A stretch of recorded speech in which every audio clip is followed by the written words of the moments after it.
Paul in Woodinville, Washington. Hey, Paul, what's on your mind?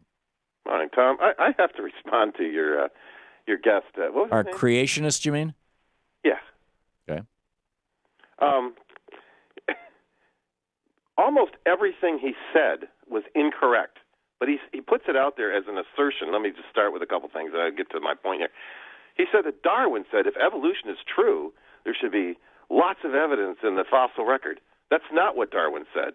In chapters 14 and 15 of Origin of Species, Darwin, in fact, says the fossil record is incomplete.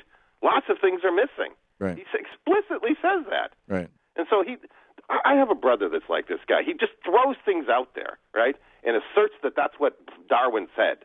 I've read Origin of Species and Darwin's autobiography within the last year, and I have a degree in bioscience from Michigan State. So I think I'm qualified to talk on that part of it. Did you ever read The Descent of Man? I'm sorry? Have you read The Descent of Man by Charles Darwin? I have not read that. That is the most fascinating of his works. Let me commend that to you, Paul. You'll just I mean, there are parts of it that are so not politically correct today, but there are other parts of it that are just really thought-provoking. But anyhow, back to you. Yeah.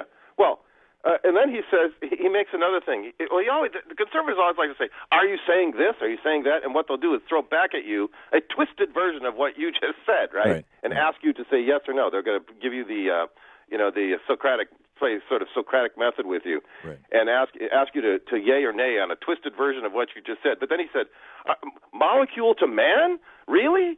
And then he says, but I just thought, well, wait a minute. And it doesn't say in Genesis that God created Adam from the dust of the earth, non-living to living? Okay, so what are we made of? We're made of the elements, right?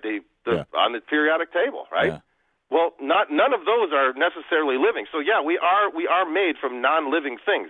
Now, at some point, if you want to philosophically go back and say the way DNA came together, the way it all came together is part of the, you can call that God philosophically, but at some point, why is natural selection and evolution anti-God?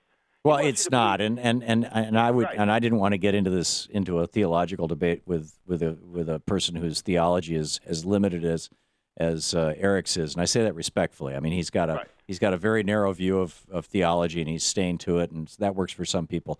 But frankly, I would disagree with the statement that we're made out of non-living things. I think individual elements. We now know that even subatomic particles, quarks and mesons, but clearly electrons, protons, neutrons, and even more clearly atoms and molecules are singing. These things are they're in constant motion. They are dynamic. I think that they are living. I realize if you're using the definition of living, like, it absorbs nutrients and excretes waste and, and that kind of thing, maybe you couldn't call them living. But I think that I think everything, my personal theology is that everything in the entire universe, all of creation, is imbued with intelligence, that it is all part of the same stuff. And the elements have an affinity to combine with one another. Yes, of course. Right? The elements will never just sit separately. Well, it depends on the element. I mean, some of your noble elements like gold and are less likely to do that. But you put iron in the presence of oxygen, boom, you got rust. Right. Well, let me put it just to finish off here. I would actually agree and say, okay, let's teach creationism along with evolution or natural selection. But see, what he means by teach is not what I mean. What I mean is critical analysis. Right. Let's put them alongside one another and analyze them. What he means by teach is to advocate.